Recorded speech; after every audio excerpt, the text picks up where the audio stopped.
You check prices. You cut back. You skip things. You're careful.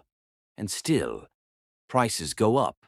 Not because people are reckless, not because everyone is suddenly buying more. Sometimes prices rise when people are doing everything right. That's the uncomfortable part no one likes to say out loud, because it means inflation isn't always about bad behavior. It's often about systems moving on autopilot. Let's drop into a simple moment. Imagine a city where everyone decides to be responsible at the same time. Families spend less, businesses pause expansion, people save instead of splurging. By common sense, prices should fall, but they don't. Rent rises, food costs creep up, fees quietly multiply. It feels unfair, because it is. And right now, this matters more than ever. Across the world, households are tightening belts. Demand is cooling. Yet inflation refuses to fully die. So what's actually pushing prices up when nobody is being careless?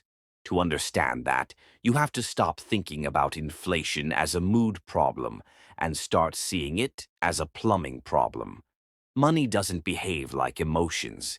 It behaves like pressure. Let's start simple. Prices are not just set by buyers, they're set by costs, expectations, and survival math. When a business sets a price, it's not asking, what do customers feel like paying today? It's asking something colder. Can we keep existing tomorrow? Here's where things quietly break. Even if customers slow down, many costs do not. Rent doesn't negotiate with your caution. Debt payments don't care about your discipline. Energy contracts, insurance, wages, logistics, they move on schedules written months or years ago. So businesses face a problem. Sales slow. Costs stay sticky. That gap has to be closed. And there are only three options: cut costs, take losses, or raise prices. Cutting costs sounds easy until you try it. You can't instantly move locations. You can't magically cancel long-term contracts. You can't fire skilled workers without damaging future survival. So companies do the only thing left. They protect margins, not greed, not conspiracy. Math. This is why prices can rise even when demand weakens. But that's just the surface layer. Now let's talk about expectations, the most dangerous force in economics. If businesses believe prices will keep rising, they behave differently today. Suppliers raise quotes preemptively. Landlords adjust rents just in case.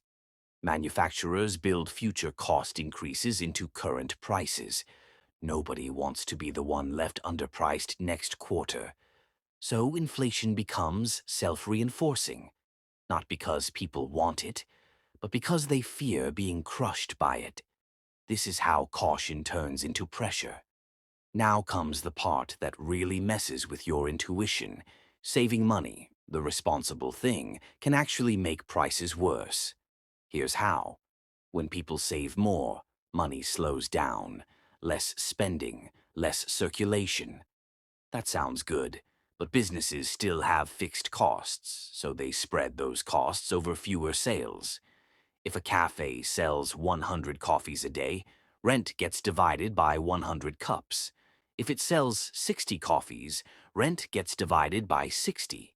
Each cup has to carry more weight. Prices rise not because demand exploded, but because demand weakened. This is called cost pressure inflation. It's quiet, it's boring, and it's brutal. Now layer debt on top of this. Modern economies are built on debt. Governments, corporations, households.